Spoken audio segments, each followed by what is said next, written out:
welcome to Tell Me Your Story, New Paradigms for a New World. I'm Richard Dugan, your host, and I thank you so much for joining us here on the program. As we always tell you, we're here Sundays at 7 a.m. and 7 p.m., Monday mornings at 1 a.m., and Wednesday mornings at 9 a.m. for a special edition, as this is a special edition of Tell Me Your Story, as we also podcast these programs on SoundCloud, iTunes, TuneIn Radio, Spotify, Stitcher, Player FM, Blueberry, and the other locations you folks are reposting our interviews to. And thank you for doing that. I greatly appreciate that. And then we're on YouTube where you can watch these interviews. I hope you will. And then go to our guest's website to continue your evolutionary / transformational process that we're all in. Some of us are moving slower, some of us are moving faster, but there is no special, there is no optimal rate at which you evolve or transform your life and raise the consciousness of your being, if you will, and support and help to do the same for the rest of the world, yourself, your family, your community, city, state, nation, and then subsequently the world. We hope that you will participate also in the decade of perfect vision, the 2020s. Spend that time going within. Your intuition is, I got to tell you, it's key. It's like the key stick, although cars are not having, they're now becoming keyless. So this analogy is not going to work as much these days, but it's the key to really moving forward in your life. Stop, take some time, find that quiet, peaceful place to relax, to rejuvenate, to re-energize, to get inspired, to get encouraged, to get information about what you need to do next, which direction you need to go. And the only way that information works is if you are moving. You've got to be moving. So get on those 2 feet and start moving, and then listen to the guidance that is needed so that you will be where you need and want to be in your life in terms of being service to yourself and to others as well. We also ask you, if this program resonates with you, please support us financially if you can. We have a PayPal and Patreon account for your security as well as ours. Any amount is certainly welcome, and we're very grateful to everybody who has supported this program in the past and who will in the future. Thank you, thank you, thank you. Our program today, I think you're really going to enjoy. It's another one of these musical endeavors that we're going to share with you with our guest, Quincy Coleman. QuincyColeman.net is her website. Quincy, thank you so much for joining us. It's really a pleasure to have you on the program today. Richard, that was quite the intro. I feel like I'm all set. Good night, everybody. Just going to go off into my day and inspire and serve, and for real, that was beautiful, man. And that wraps up our program. Thank you, everybody. And until our next broadcast, you are among other things, you are a cancer survivor. You are a musician. You are a founder of an organization called H-O-M. We're going to touch upon all of those things. But I want to really focus on your, and maybe this is put more in a general sense, your position, if you will, of service to self and community, however large or small that might encompass. Talk to us about how that started for you. When did you become consciously aware that it was time for Quincy Coleman to get with the program and say, look, I'm important, I'm valuable, and I've got something to offer, and I've got a story to tell, to coin a phrase, and I need to start telling it so that I can help other people to do the same, spread the word that everybody has a voice, everybody needs to use it, and we need to start working together to make this place a better place. Thank you so much, Richard. So honored and such a pleasure to be here with you today and just get right into it. You know, in listening to that question, I kind of feel like it was in my DNA. I don't remember a time where I didn't recognize the value of oneness, even just as a kid. I think we all do. I think as a child, it's sort of in our nature, and then we have to spend all this time unlearning all these, crazy false beliefs and bad habits, and anyway, Richard, I want to check in. How are we doing with swearing on this program? Is that allowed, or are we watching our? We're watching our P's and Q's. At We're least watching our P's and I'll let Q's. you know when That's important for me. when the Okay. censor walks away. I'll let you know. Okay. Anyway, so yeah, I feel that, and I think we're all hopefully a little more sensitive to our white privilege, especially in the climate of the last year. I certainly am. I can't really see anything without that lens now. So I feel that, as a result of my white privilege, I was really lucky. I was born feeling supported and comfortable, and I wanted that for others, and thought that everyone had that and everyone should have that. But I also recognize sort of like an outsider in me, and so I would recognize the outsider in others, underdog, nerd, the less popular, and just always had this strong passion to equalize. And I think justice was just infused in my blood early on, and I'm not sure where that comes from. I almost wonder if I've wondered in my life, in my teens, if it's past life stuff. Anytime I saw any injustice on the screen, in school or in a movie, I had such a visceral response to it that there's no way that it didn't also happen to me. So that's always been sort of, since day one, my instinct. Well, let me ask you. You used the term white privilege. You didn't do anything to. How do I put this? Maybe another way to put it. It's not your fault that you are either a product of or a part of that class that is referred to as white privilege. So why is there a problem in that regard? I mean, here I am, a male, a white male, which supposedly is either at the top or bottom of the totem pole, depending upon your perspective. Sure. And it's like, wait a minute, I was just born into this world. Okay. Now we can get into more of the metaphysical constructs here, but for the sake of most listeners at this particular point in our program, this is the life that we're in, and we're born into the life that we're born into. And, it's like I was born with 2 arms and 2 legs. Now, if there is a problem with that in our society where you've got 2 arms and 2 legs because others have either 3 or 1, it's not my fault. I didn't do anything wrong. So I'm curious as to, and bear in mind, I do understand what that means. Okay, the white privilege. I get it. What does it mean to you? Well, from what I understand, it means that people who are, and I'll go with the white male, have had greater opportunities and privileges, and that other groups, and I'll call them the marginalized groups, and I was in one of those groups. I was legally blind when I was a kid, so I was visually impaired, and I was bullied, and I was picked on, and all of those kinds of things. So I was in one of those marginalized groups as a kid growing up. Whereas the sighted kids, or the normally sighted 20/20 vision kids, they could do whatever they wanted. At 16, they were getting in the cars and running around and all this kind of stuff, and I was still on a bicycle. So it's like, as a white male, there are supposedly greater opportunities. Now, when I got into radio and I began managing, I wanted to hire females more than males because I wanted the diversity of voices and personalities at the station.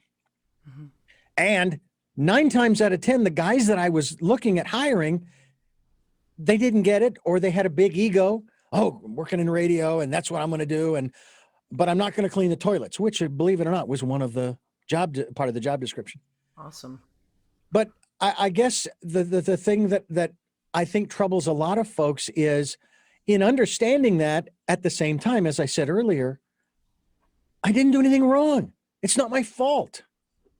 Okay, so how do we juxtapose that with an awareness and an understanding to begin to equalize things? Because I feel the same way as you, that right now there is such inequity in many of the strata, whether it's religious, economic, educational, political, et cetera, et cetera, et cetera.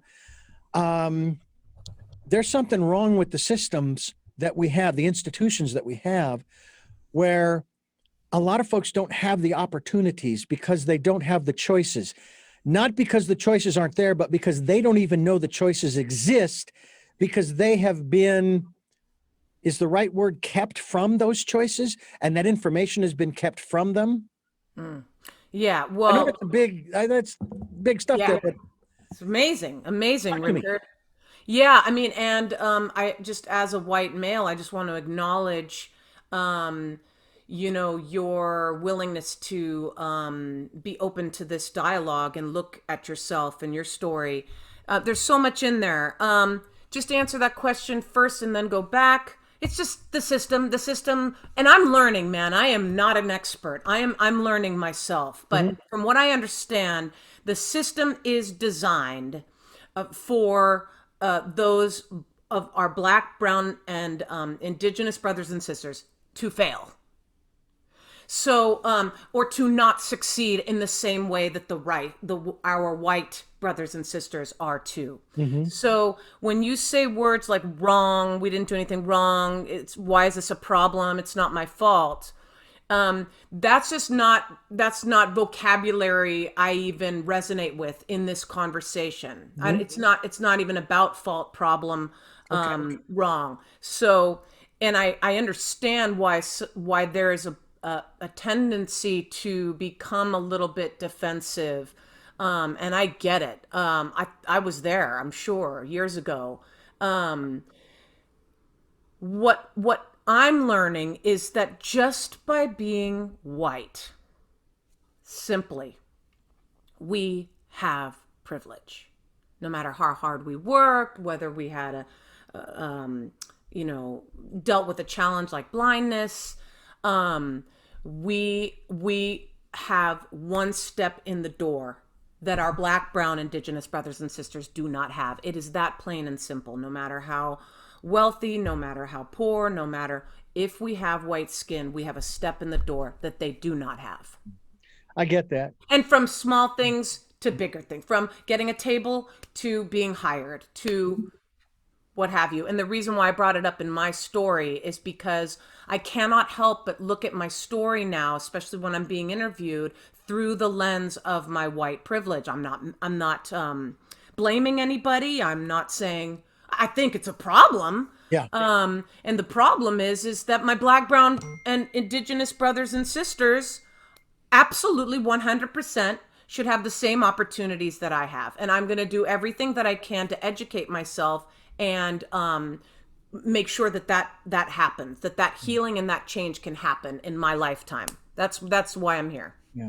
Quincy Coleman is my guest. QuincyColeman.net is the website, and you can also go to all of the different social media outlets, Instagram and Facebook, and you'll find Quincy Coleman on those sites as well. Stay tuned. There's more to come here on Tell Me Your Story, New Paradigms for a New World.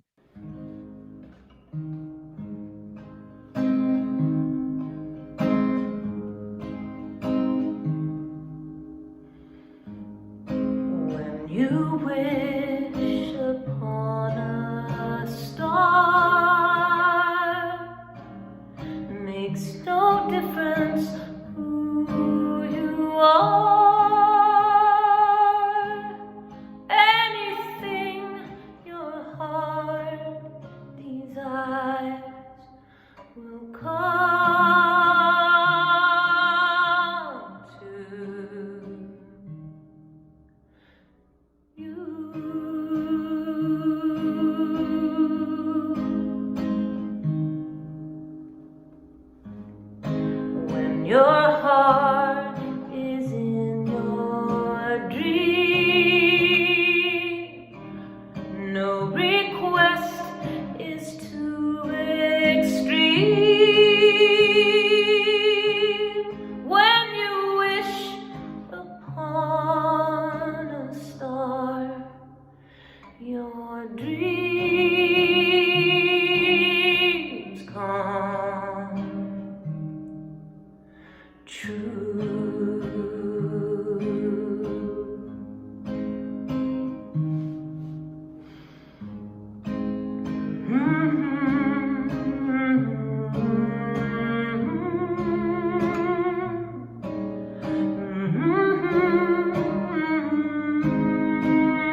the blue.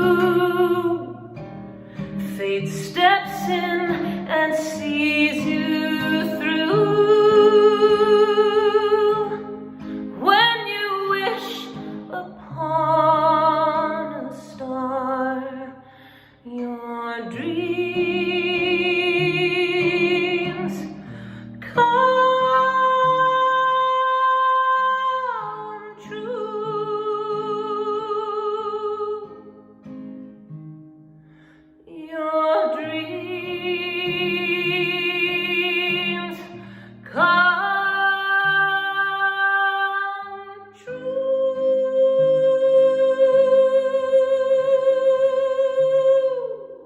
Your dreams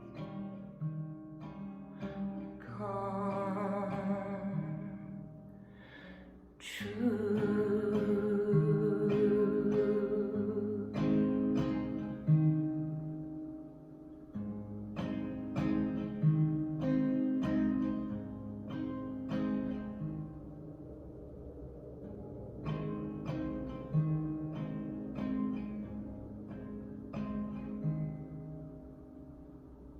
And welcome back to Tell Me Your Story, New Paradigms for a New World with Quincy Coleman.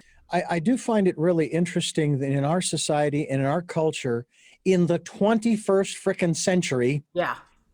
that we are still dealing with this issue. Amen, man. Amen. It's Insanity. astounding. Yeah. It's astounding.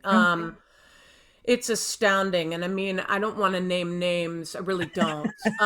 But you know, just this interview that happened in the news just the other day, completely disregarding our indigenous, I don't want to get emotional, but their culture and the fact that they were here before us. I mean, from my perspective, little by little, I'm like, I feel like I could get in trouble here, but look, I'm exaggerating, but sometimes I want to go, have the white American done anything that's like, you know, respectable? I feel like we've done so much to disrespect, disregard, and diminish other cultures.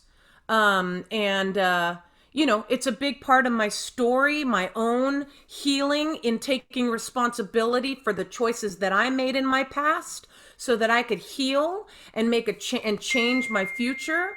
And my belief, my knowing is that as a human family, that if we can take responsibility for our past and the choices that we made that created this dis-ease and this destruction and this toxicity in our human family, that we can heal. We can heal if we really look at what these choices were. Yes, it was 400 years ago, and it's still it's still in our face today. So what does it look like today? The choices I made 15 years ago is what manifested in a thing called cancer in my body 15 years later. So I needed to go back and go, ooh, that probably contributed to this imbalance, this fight that went on in my body. And then I had to look at all those choices and make different choices. Also take responsibility for my part in this creating this imbalance, this inflammation, these fires in my body. The humanity is on fire with racism. The earth is on fire with global warming. We're being called to listen more deeply, love more responsibly, so that we can start healing. And that doesn't mean it's going to become a utopia and everything's perfect. Right. It just means there's going to be more equality, a little bit more harmony, a little bit more forgiveness, a little bit more acceptance, a little bit more unity. And even in that, even when you're compatible with something, there's still going to be waves. Sure. Right? Oh, but yeah. let's address the tsunamis that I think are avoidable. Yeah. I think that's one of the things that I find so fascinating about those who would probably disagree with both of us. And that is they complain that, oh, all they want to talk about is all the bad stuff. Well, the problem I see is that those who don't want to, they say, oh, you're bashing America, you know, it's a great place. Well, the thing is that both I and Quincy have a dark side. And so does every country on the planet has a dark side. And unless and when I talk about the decade of perfect vision, the 2020s and going within, I encourage people to take a look at that. I know it's going to be scary. I know it's going to be hard. You're going to want to resist to the nth degree because you don't want to deal with that stuff, but I get it. I was just listening to a gal on the radio this morning who she was talking about a doctor's appointment, and she didn't want to be weighed. She doesn't like it. So instead of avoiding the being weighed because they needed it for the records, she stood on the scale backwards. So she didn't see the number. The gal taking it. I do the same thing. Okay. And because she didn't want to be triggered. Amen. All right. And I get that. But at the same time, what's the reality? The reality is you are a certain weight. And if you are being triggered by those kinds of things, then those are things that you need to deal with. So that's why I encourage people to go within. Now, I'm not saying we need to force people to go check out why are the triggers and how did this happen and resolve it. I'm just saying that it's part of who we are. It's because of all of that is why we are where we are right now. Why you and I are talking right now is because of everything that we've been through that we have placed a judgment on as being good or bad, okay? Light or dark, okay? But all of that is making up who we are right now. Who we are right now, though, is a program called Tell Me Your Story, taking a little break. And you have provided us with some music. And because of what we've been talking about, I'm not sure which of the 4 songs is the better one to go out with. I was thinking I Love Everybody, which is a Lyle Lovett cover. Can you give us just a real brief description from your standpoint as to why did you want to cover this particular piece of music? Aside from Lyle Lovett being a god, and me completely being in love with him, it's just such a sweet, sweet song. I love everybody. I love everybody. I love everybody, especially you. It seemed like I started this thing that evolved into the stairwell sessions during quarantine back in March. I think I wanted to put something out into the world on social media. And the first cover was, "We've got the whole world in our hands." We've got the whole world in our hands, right? And then I addressed every country just to wrap my arms around the world and give the world a hug and something we can sing together, something that I sing my boys. And so as part of the series, I think I did I Love Everybody on New Year's Eve. To just let everybody know that they are loved. We'll go out with that here on Tell Me Your Story. Quincy Coleman. Never happened before. Never happened before, I'm sure. Quincy Coleman is our guest, and QuincyColeman.net is her website. We encourage you to go there. She's all over social media, and you will find her just about anywhere you look. And we will be back with more in just a moment. I love everybody, especially you. I love everybody, especially you. So if you feel lonesome, remember it's true.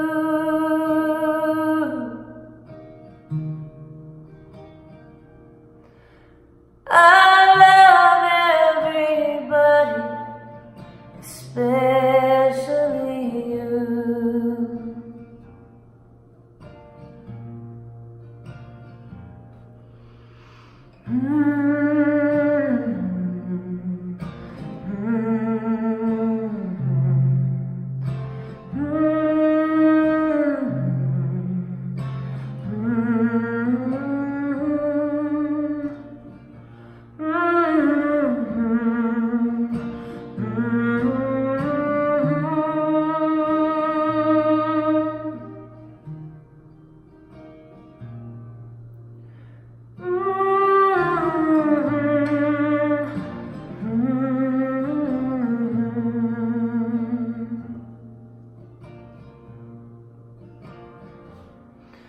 I love everybody,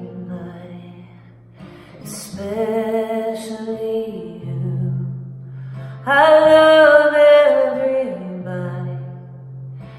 especially you.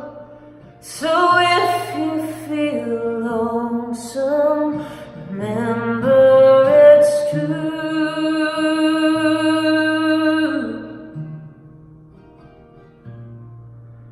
I love everybody, especially you.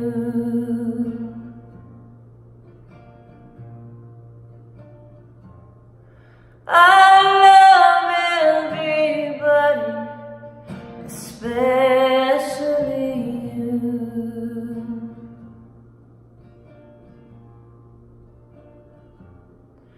I love everybody,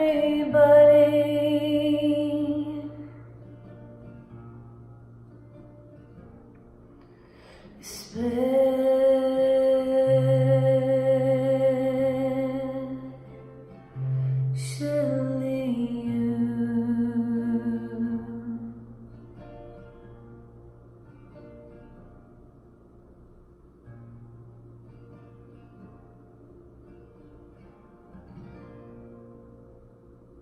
And we come back with a little more music from I Love Everybody. And this is Quincy Coleman, my guest. QuincyColeman.net is the website you want to go to find out more. Lots of music out there. The conversations that that you have had, would you consider yourself, if this is the right word, an activist? Sure. Okay. Yeah. When did that begin for you? And I know you talked earlier in one. the first segment there. Yeah, day one. I think I never considered the word, but I was like, oh, that's why I was so pissed off.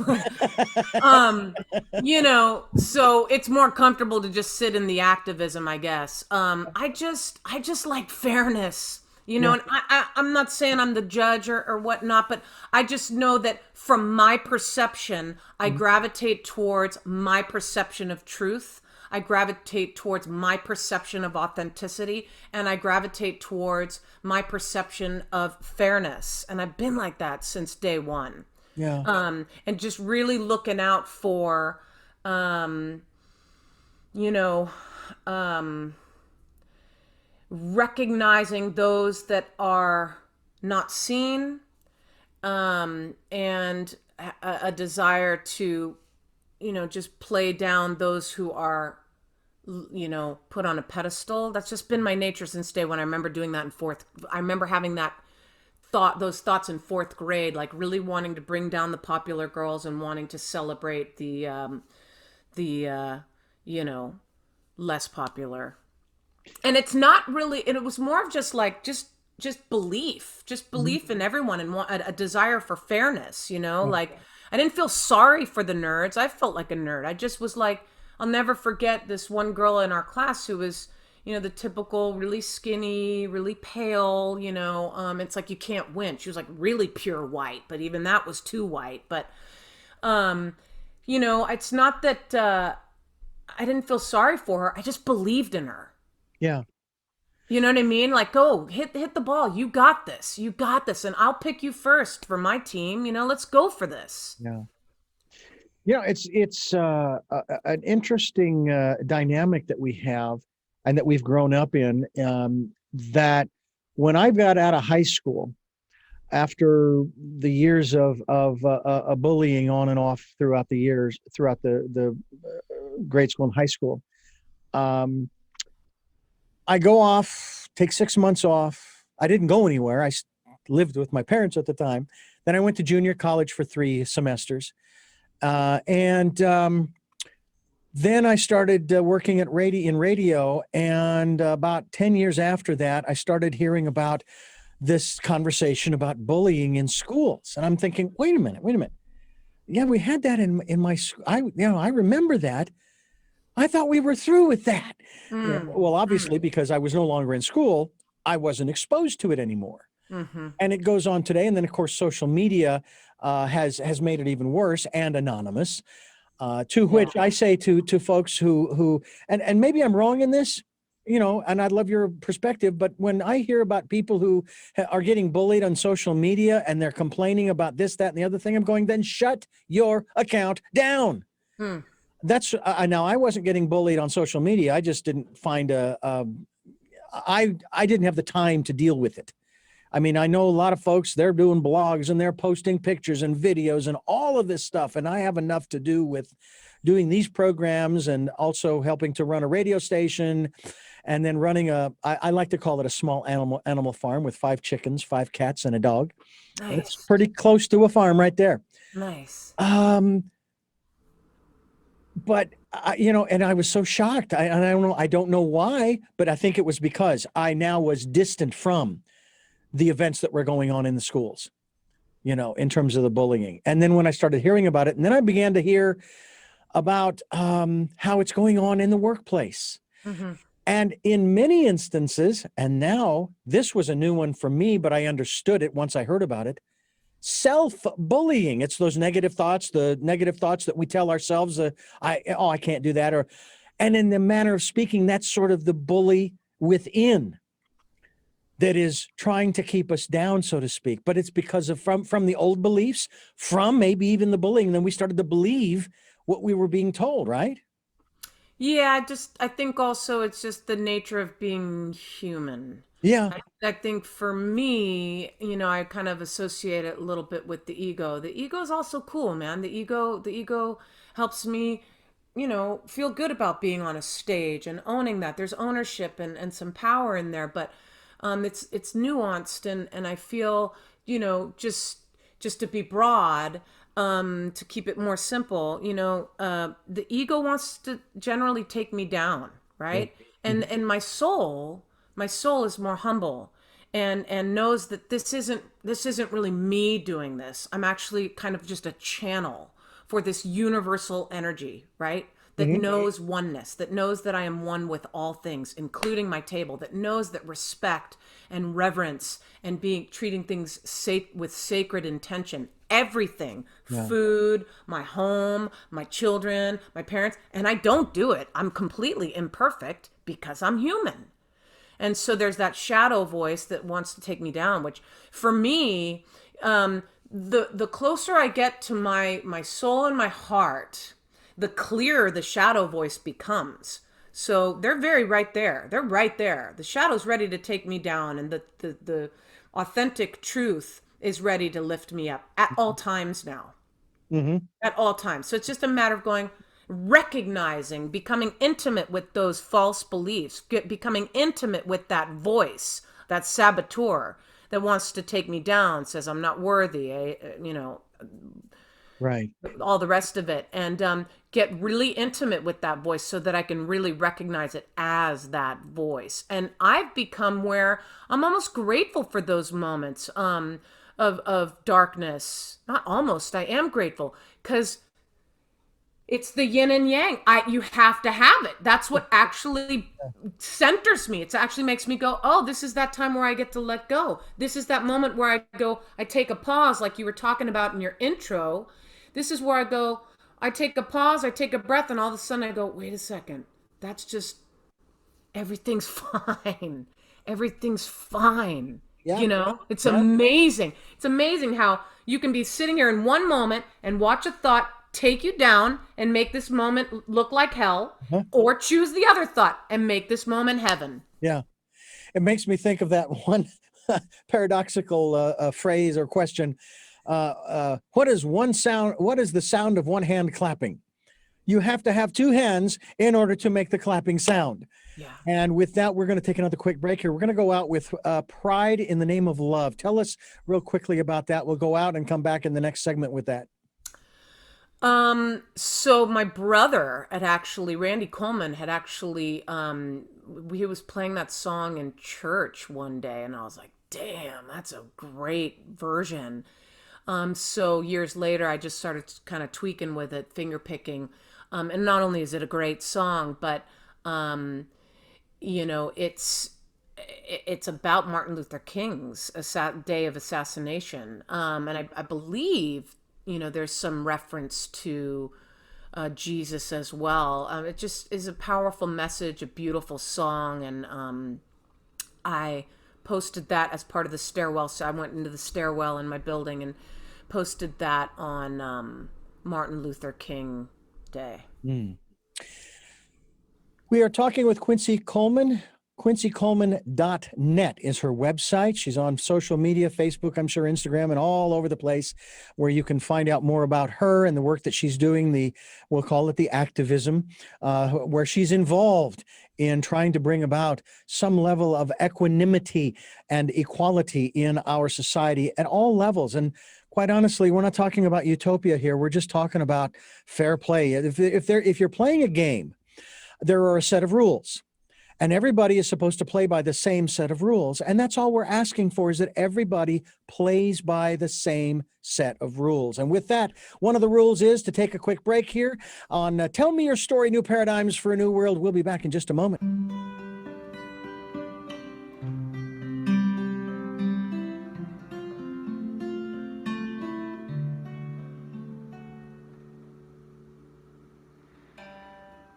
One man come in the name of love. One man come and go. One man come here to justify. One man to overthrow. In the name of love, what more in the name of love? In the name of love, what more in the name of love? One man caught on a barbed wire fence. One man he resists. One man washed up on an empty beach. One man betrayed with a kiss. In the name of love, what more in the name of love? In the name of love, what more in the name of love?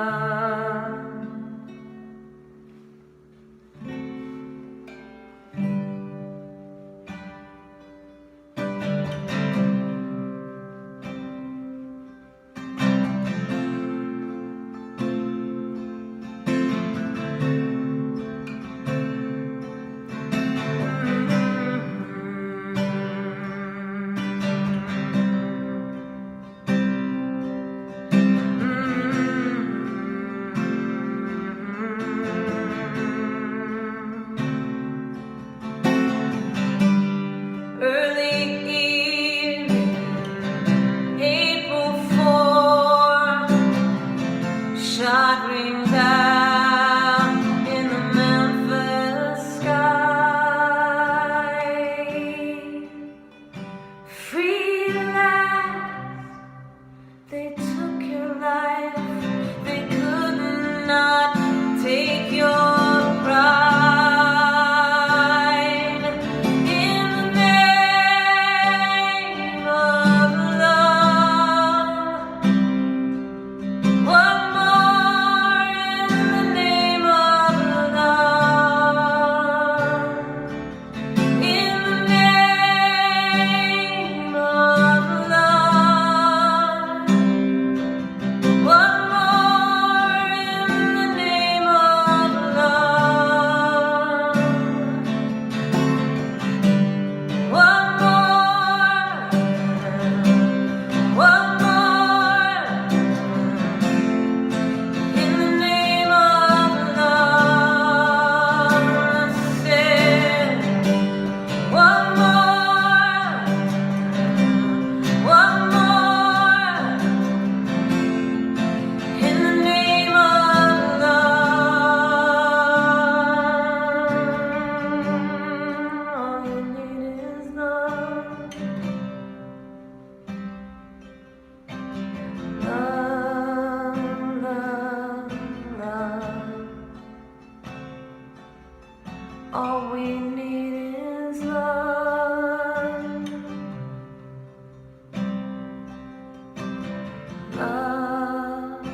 Welcome back to Tell Me Your Story. I'm here with Quincy Coleman and Quincy Coleman.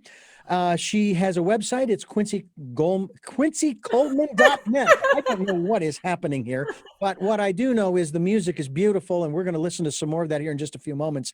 Your father is Dabney Coleman, correct? Yes, he is. I've seen him many, many times on many, many movies and television programs. What kind of an influence did he have on you? Not as an entertainer, not as a musician, none of that. Just as maybe in your childhood, as a person, as a woman, in terms of who you have become. What kind of influence has he been? That's a deep question, Richard. Okay. You know, it's my first thought is you know, he's extremely charismatic, and he really knows how to, you know, hold attention and and story. You know, he loves story, he loves telling story, he loves listening to story, being engaged, being inspired, really getting the brain going, and challenge and debate, and really funny. Oh yeah. Really funny. Yeah, he's like Shakespeare funny. He's like a comedian version of Shakespeare. He's so poetic with his humor. It just blows my mind. Yeah.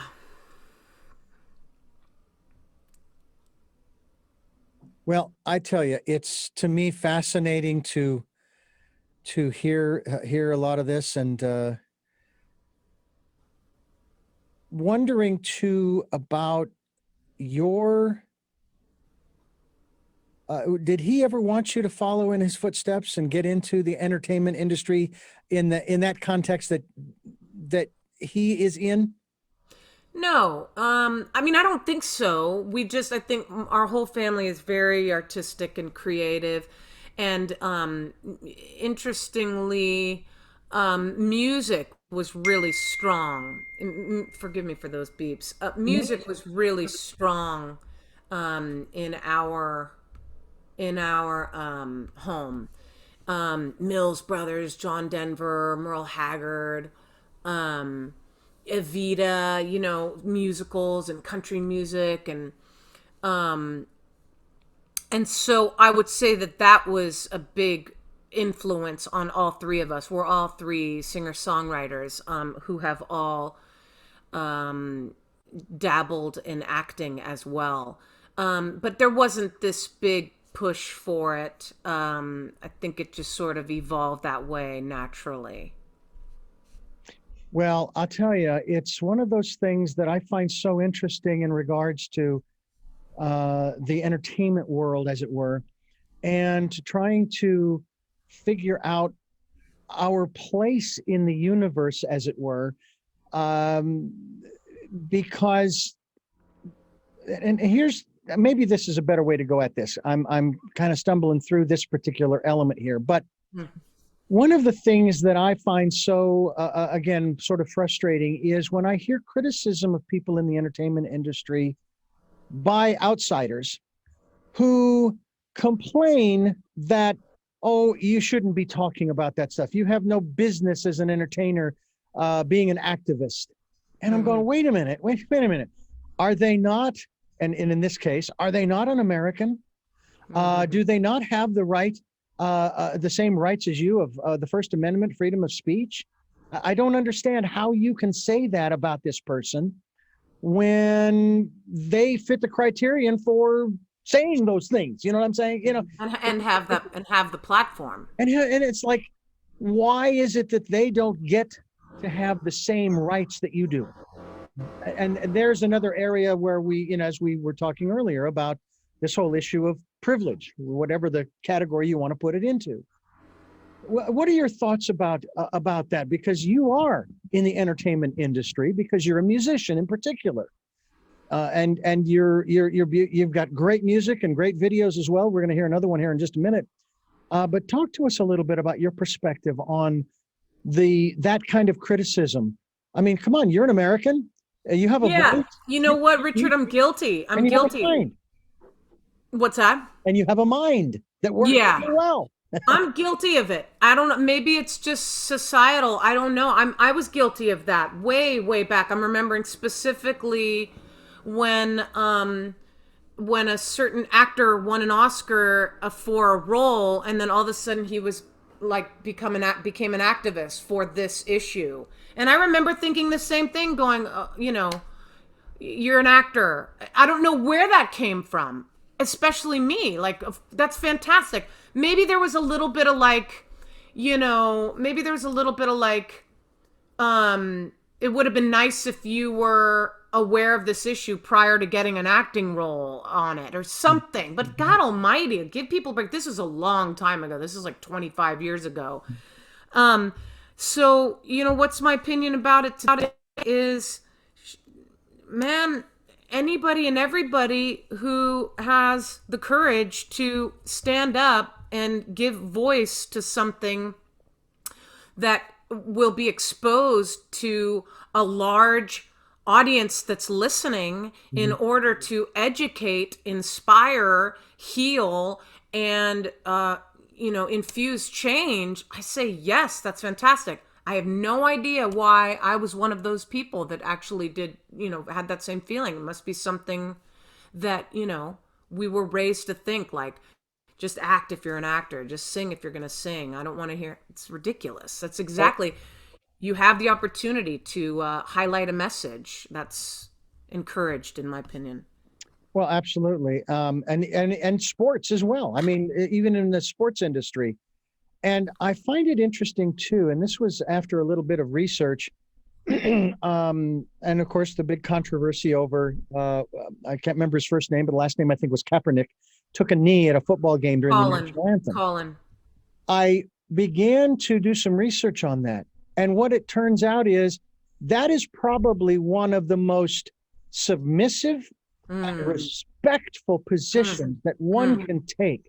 Isn't that what they do when they're knighted? They take a knee when they're showing homage to, shall we say, royalty. They take a knee. And I'm thinking, I realize what his message was. I get that. But I'm thinking that there's a double meaning there. He's actually, I think that, and again, this is just one man's perspective, he was showing a great deal of respect for the country, for the people of the country. We're going to take another quick break. I want to listen to a piece that you put together, and it's very fascinating, with the great environmental activist, young lady who, again, another one who's been criticized. Why is it that she doesn't have the right to voice her perspective and her opinion? She's a human being on this planet. She lives here. Why can't she speak out? And I'm sure she's learned a lot over the course of the years that she's been doing this as well. And you incorporated a speech that she gave into a song. Tell us about that. As I mentioned about my journey with my own, my apologies. I keep no problem. I know you've got things going on, and we're glad to be a part of it.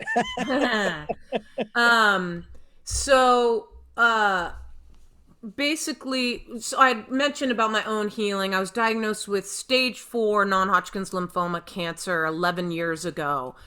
And, just to touch on that briefly, I don't pat myself on the back for this because I'm trying to not swear. I'm one of those people that needed a huge wake-up call in order to make myself a priority and to make my soul, which I was talking about earlier, a priority again, because I was living a very physical life and had abandoned my spiritual life.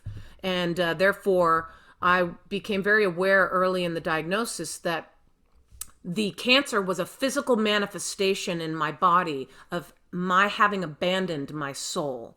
And And I believe that global warming is a physical manifestation of the abandonment of the soul of Mother Earth. So when I saw, and part of my healing 11 years ago was taking responsibility for my part in that. And therefore taking responsibility for my part in the healing. And what I decided to do was I was guided by my heart and soul to love the cancer and to listen to the cancer rather than fighting it. And so, and this is just my story, and I'm not saying this is true or should be the cookie cutter for everybody's journey. And I don't even know if I would do it again if I got another cancer diagnosis. This is what I've done for 11 years. It reversed without Western medicine or conventional treatment. I'm still living with stage 4 cancer, technically. I'm not in remission. I'm not cancer free. It's been 11 years. I've had twin boys since. And when I saw Greta Thunberg's "Our House is on Fire" speech 9 years into my diagnosis on Facebook, I was so blown away by her, as so many of us are. But I recognized her call to take responsibility for the healing of the earth that I related so much to. So when I first tried to write a song, so inspired by it, I was like, there is no way I'm going to be able to touch what she just said. So I hung up the guitar, wrote out her speech, plucked out a few of the lines that felt, poetic or lyrical, threw in a couple of my own. And when the song was finished, I'd finished the song, and it wasn't until a week later that I added the ending where we say, we can do this, we can do this, we can do this now, which is such a Quincy Coleman sort of putting the bow on it a little bit, or at least giving us some hope, right? Because Greta's very like, we got to get on this, which I love. But I really needed to tag on a universal chant where we can all really cheer each other on to do this. Exactly. And so "We Can Do This Now" was born. And that's what we're going to listen to going out and coming back for this segment. I'm Richard Dugan. This is Tell Me Your Story. Quincy Coleman is my guest. QuincyColeman.net is the website. And you can also go to all of the different social media outlets, Instagram and Facebook, and you'll find Quincy Coleman on those sites as well. Stay tuned. There's more to come here on Tell Me Your Story, New Paradigms for a New World. We are less than 12 years away from not being able to undo our mistakes.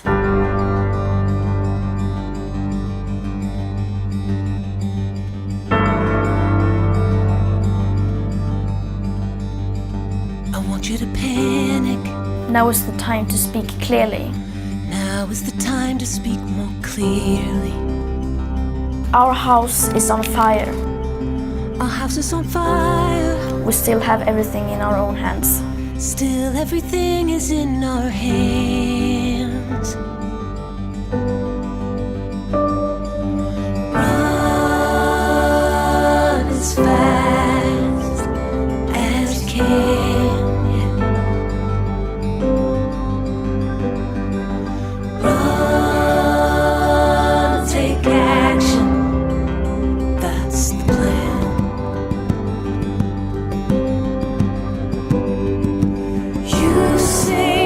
Say nothing in life is black or white, but that is a lie, a very dangerous lie. That's a dangerous lie. The solution is as black and white as it gets. So don't forget, don't forget. I want you to panic, then I want you to act. I wanted to act as if the house was on fire, because it is. House is on fire, 'cause it is. 'Cause it is. We can save the earth, but we have to do it now. We can do this. We can do this. We can do this. We can do this now. We are making a difference. We can do this. We can do this.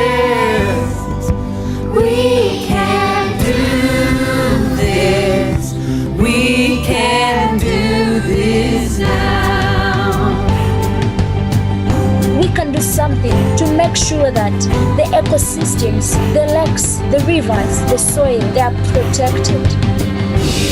We can plant trees. We can protect our protectors. We can protect our bees. We can be kinder to each other and ourselves. We can do this now. Possiamo farlo adesso. आपण आपली पृथ्वी वाचवू शकता. We can do this now. We can reduce plastic use. We can heal this planet. Let's do this now. We can commit to a sustainable future. We can do this now. Мы сможем сделать это. We can do right by our children. We can do this now. Please at KCRW. We can do this now. Podemos hacerlo ahora. We can do this now. It's up to us to change the world. Heal the earth. We are unstoppable. It's a new beginning. हाँ हम परिवर्तन कर सकते हैं. Podemos terminar la deforestación. I believe we can do it all.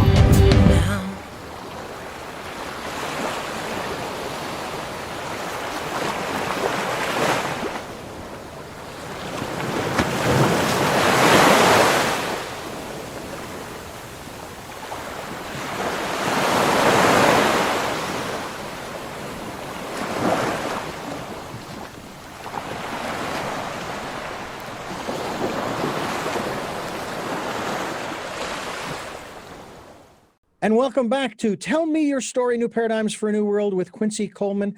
We're talking about a lot of different things, and we're asking you to participate in this program by going to her website, which is QUINCYCOLEMAN.net, and also all of the other social media outlets, Facebook and Instagram, I'm sure Twitter, and others that I can't even think of right now.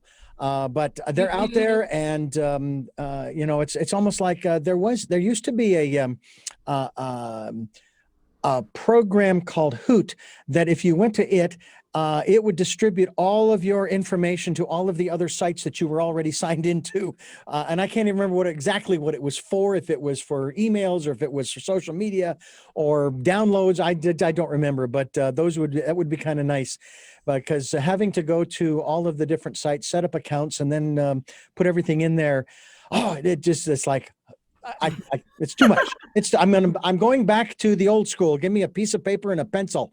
I understand. Plus the fact that the Russians can't hack a piece of paper and a pencil, at least not yet. Let's talk a little bit more here as we talk about the work that you are doing. Tell me about H-OM, H-O-M-E, that you founded. Yeah, so which is another website I really encourage people to check out, H-OM-E.org.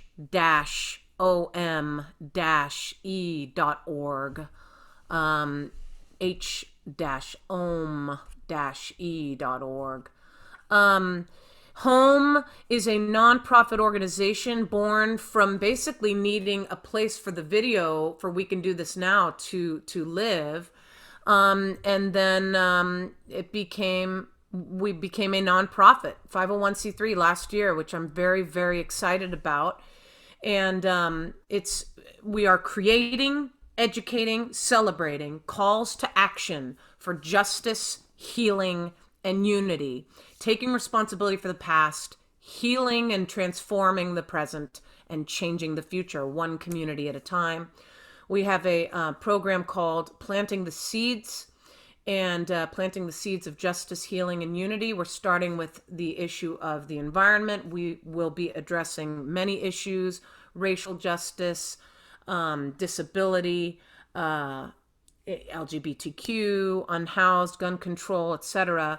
And we are creating educational music videos like We Can Do This Now, bringing them to communities or schools in need, and followed by a Q&A with like a leading activist, and then presenting the opportunity to collectively collaborate as a community and be proactive, creating gardens, compost system, rainwater irrigation system, beehives.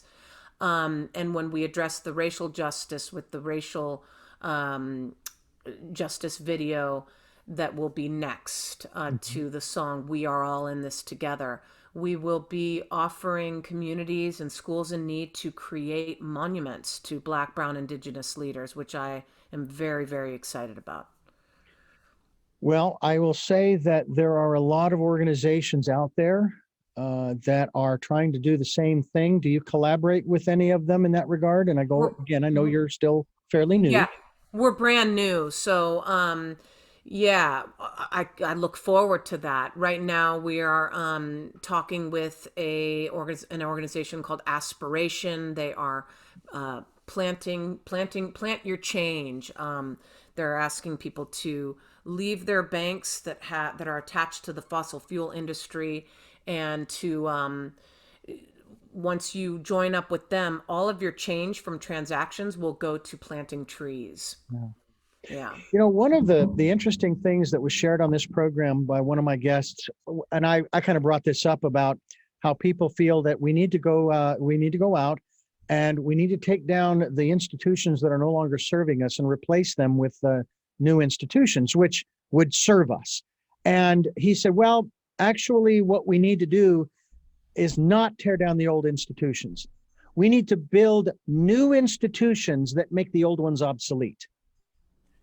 Because if you tear down the old ones, if you don't have something already in place to replace it, you're kind of stuck in one sense. And I thought that was rather interesting. And I'm wondering what your thoughts, because when you mentioned about divesting yourself from financial institutions that are in the petroleum industry that are connected, nobody ever asked the horse and buggy industry whether they thought it was a good idea to bring automobiles into the mainstream. They just did it. Nobody asked anybody about bringing gasoline and the various petroleum products back in the late 1800s. They just did it. Well, that's where we are right now in terms of creating sustainable situations in our world. Nobody is, this isn't about, we're not going to ask permission. We just have to do it. Right? Amen. Yeah. And I think you can go both ways, I understand what your friend is saying.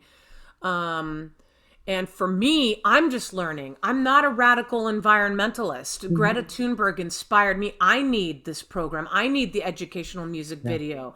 I'm learning about planting gardens and compost systems and turning off my faucet when I'm brushing my teeth and turning off the lights more and all of that. So we're just hoping to, inspire lots of Greta Thunbergs, you know what I mean? The younger generation to educate themselves and contribute to the healing of the planet.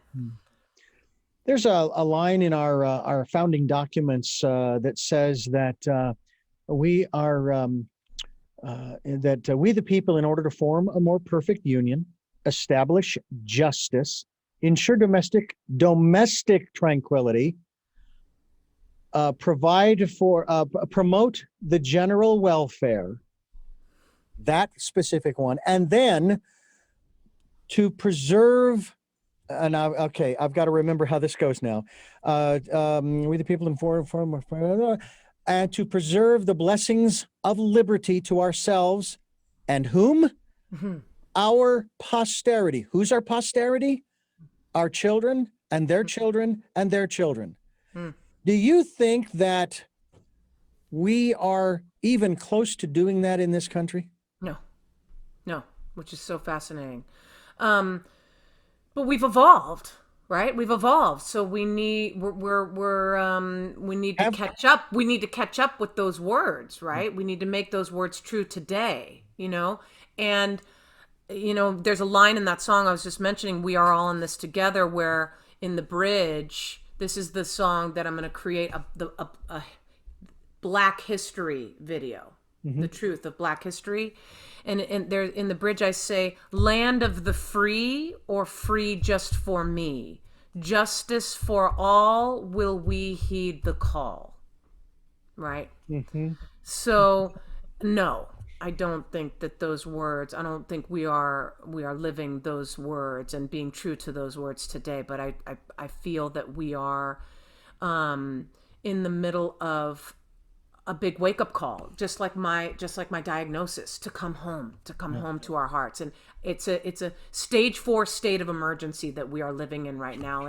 And while there seems to be a lot going on and it's really discouraging, and I can't believe all of this, it's like for me with my healing, just because I started to take responsibility and just because I started to love and listen didn't mean that I didn't have bumps popping up all over my body. It got worse before it got better, even when I was loving and listening.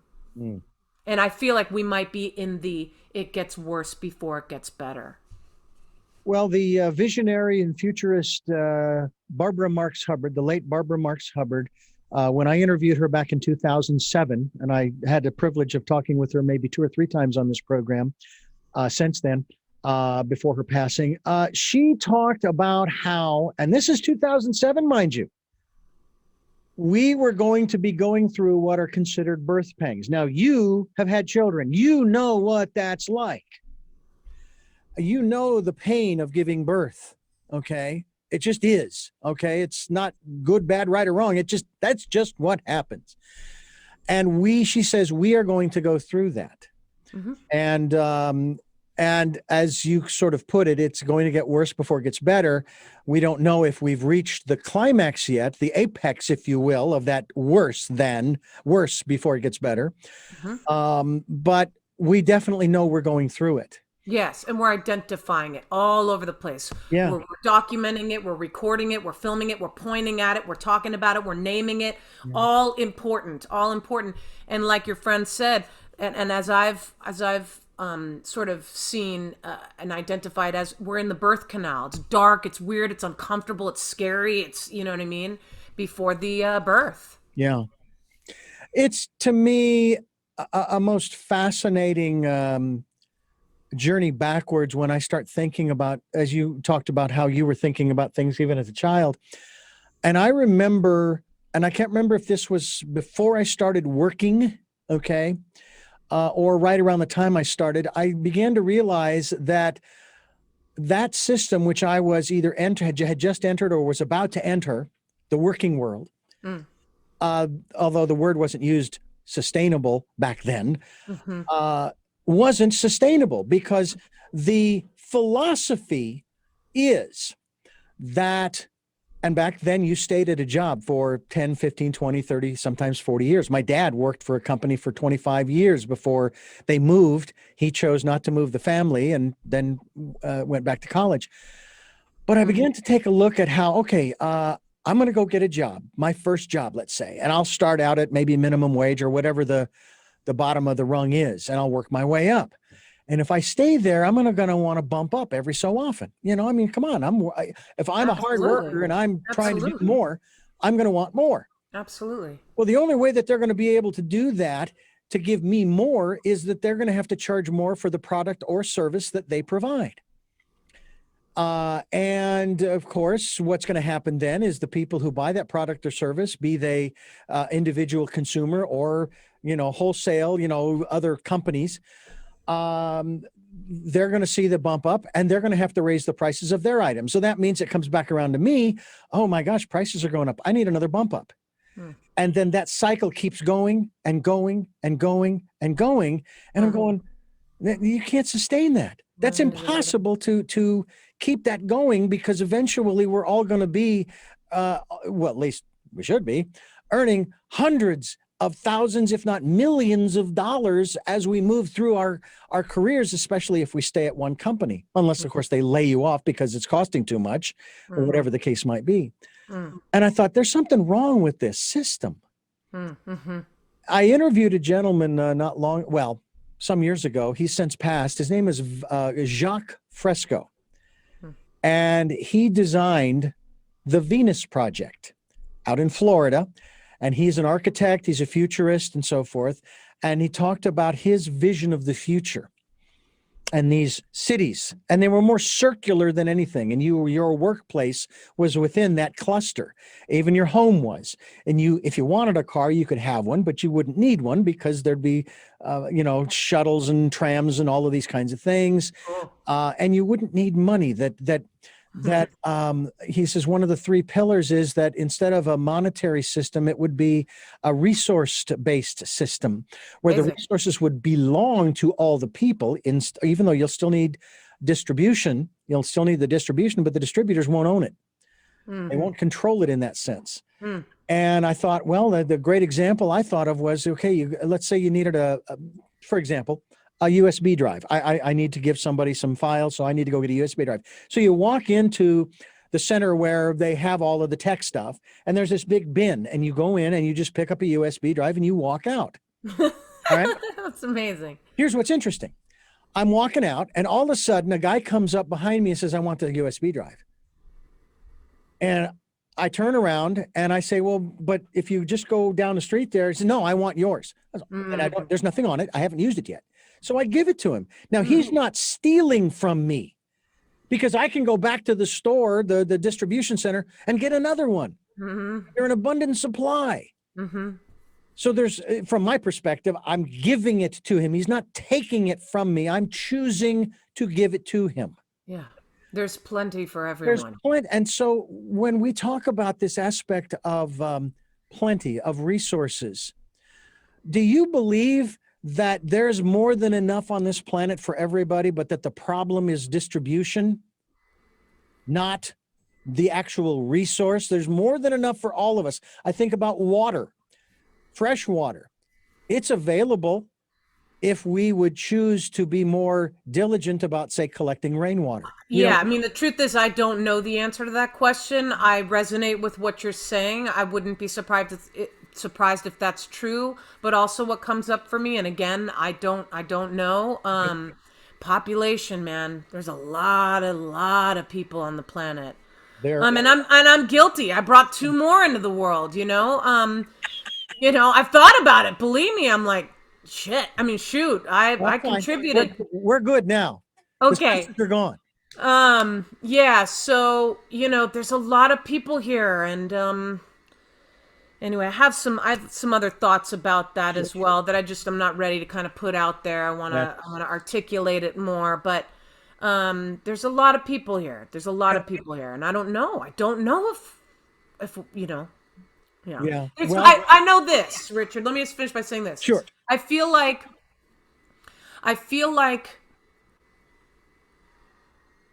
we're living in a world of more. Okay? And I think that to circle back to what we were first talking about, I'm not putting down, there's a lot of beautiful things that we've done as a country. What I think is important is to reflect. It's important to reflect. Do we really need it all? Is there really equanimity? Reflect. What's working? What's not working? I know I'm not just angry about it all and we haven't done all the wrong things. It's just, it's important to look in the rearview mirror and look at what's working and what isn't. And do we really need more? Or do we need to edit a little bit and make it more resourceful and distribute better? So, yeah. Talk to me about your, I brought this up at the front end of the program, your inner life, that time that you spend. And if it is, because for some people it is, if it's too personal, that's fine. We can move on to something else. My father's spiritual life is very personal. I know that he has one, but he won't talk to me about it because it's personal, and I respect that. Yeah. Let me get this computer plugged in so we don't lose each other. Sure. No problem. So something came up for me when you asked that I do want to address, like I mentioned earlier, I can't help but look through the lens of my privilege, having white skin. Right. And what that means in the context of what I'm about to address is, my parents are white. And so my parents were successful actors. They were probably successful also because they're white. So I was raised with comfort. I was raised with some financial support that some of my Black and brown indigenous brothers and sisters at my age didn't have that opportunity. Why? Their parents didn't have the opportunity to be successful actors or successful lots of things.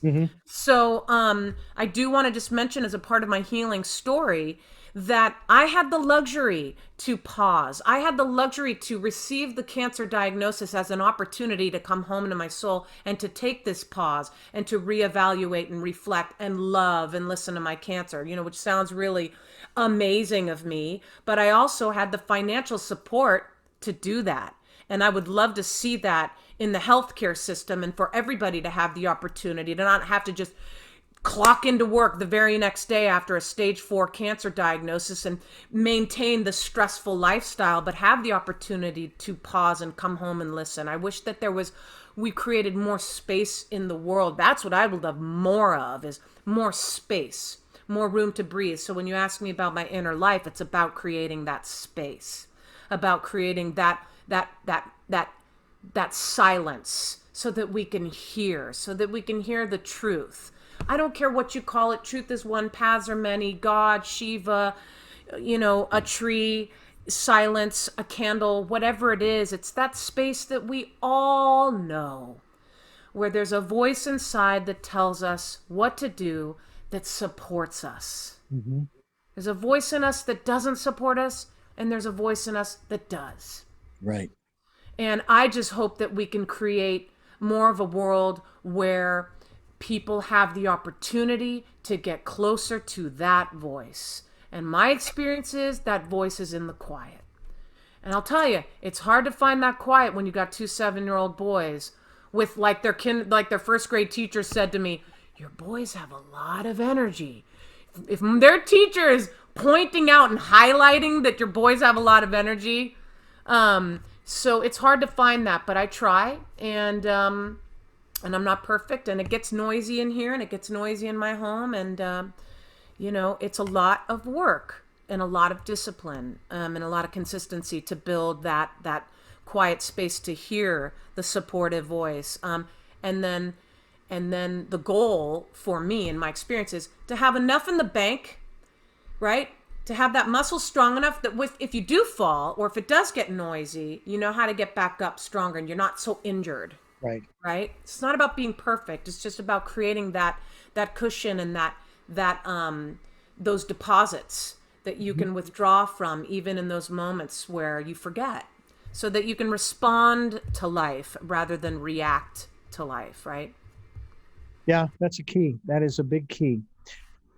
Well, it seems as though we've come close to the end of our program here at this time. But I have such a pleasure, Richard.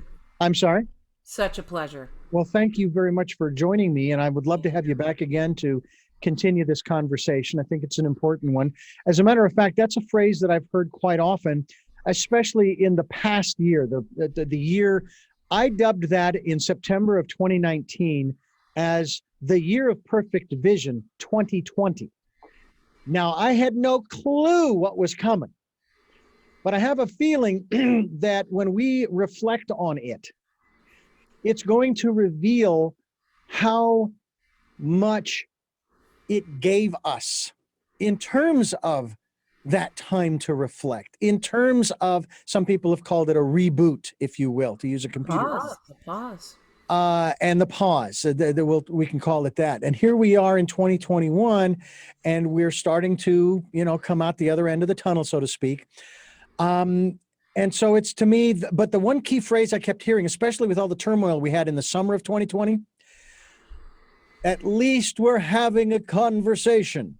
And that's really where all of this has to start. We've got to start not just talking, but literally listening to one another and understanding. It doesn't mean you agree, but can you even make the effort to try to understand where the other person is coming from? And I will tell you, one of the most fascinating things I have seen in some movies and television programs that would have made them extremely short. Okay, very short, because if they had just talked in the first 5 or 10 minutes, if you ever saw the movie Batman versus Superman, would have been a boring 15-minute movie, but you would have saved a whole lot of time if they'd had the conversation they had at the end of the movie at the beginning of the movie. That's awesome. Okay?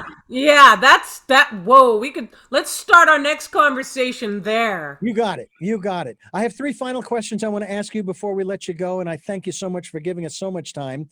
Thank But you. I want to remind our listeners and viewers that this program is here on Sundays at 7 a.m. and 7 p.m., Monday mornings at 1 a.m., streaming live at those times at richarddugan.com. We're also on Wednesdays at 9 a.m. for this special edition of Tell Me Your Story. Podcasts are on SoundCloud, iTunes, TuneIn Radio, Spotify, Stitcher, Player FM, Blueberry, and a bunch of other places you folks are reposting us to. And we are also asking if you can do so, and this resonates with you, you like what we bring you, and you'd like to support us financially, we would be ever so grateful. PayPal and Patreon accounts are there for your security as well as ours. And please take the time over these next 8.5, 9 years, if not longer. I hope it goes longer. Make a habit of it, and it'll go longer, to spend time in this decade of perfect vision going within. All right. And enough said on that. The first of 3 questions that I like to ask my guests, you probably answered these to some degree during the interview, but I like to ask them pointedly. Number 1, who is Quincy Coleman? Oh, Christ. Spiritual being having a human experience. What is it that you hope to or want to achieve through the work that you are doing now? Justice, healing, and unity for ourselves, our human family, and Mother Earth. And finally, what is your life's purpose? To come home. And with that, Quincy Coleman, thank you again for joining us. I tell people to go to your website, QuincyColeman.net, and we look forward to hearing more of your music. Home.org. Is it .org? Home.org as well. Home.org is another website. Yeah. And is it just H-O-M-E, or is it with the hyphen? H-O-M-E.org. All right, folks, we will be linked to, I would assume that we could get there also through QuincyColeman.net. That's a really great question. We'll make sure that can happen. Absolutely. And we will keep mentioning it, and we'll have it up on the screen for those watching us here on YouTube so that they will have that as well. We'll have both of those websites posted up there. Beautiful. And again, I thank you so much for joining us here on the program. And I thank you for listening and watching. Tell Me Your Story, New Paradigms for a New World, giving you choices and knowledge of those choices to help make your dreams come true. And until our next broadcast, podcast, videocast, love to Lyle.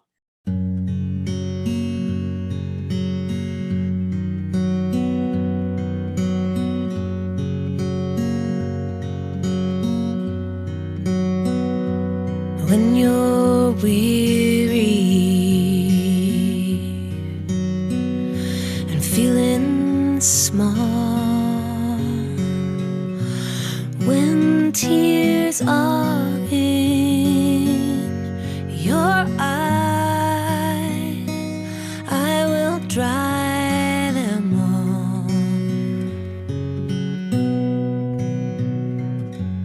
I'm on your side.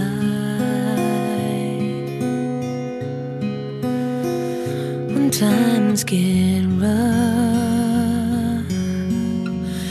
and friends just can't be found, like a bridge over troubled water, I will lay me down like a bridge over troubled water. I will lay me down.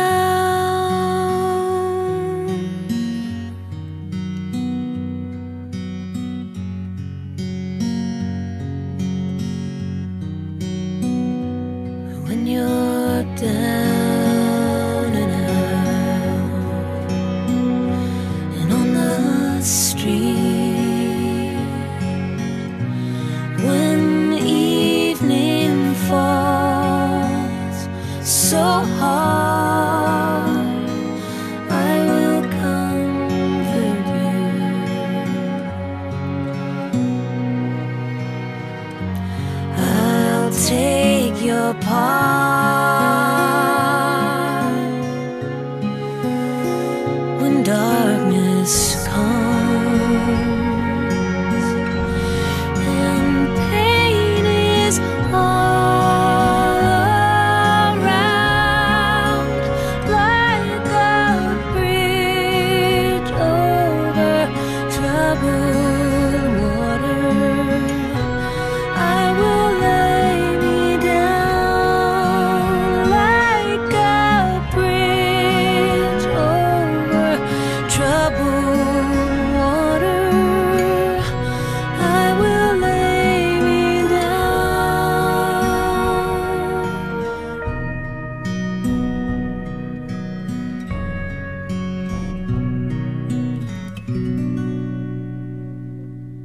sail on by. Your time has come to shine. All your dreams are on their way.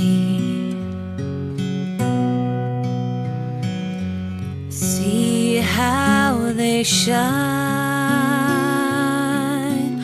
Oh, and if you need a friend, I'm sailing right behind, like a bridge over troubled water. I will ease your mind, like a bridge over troubled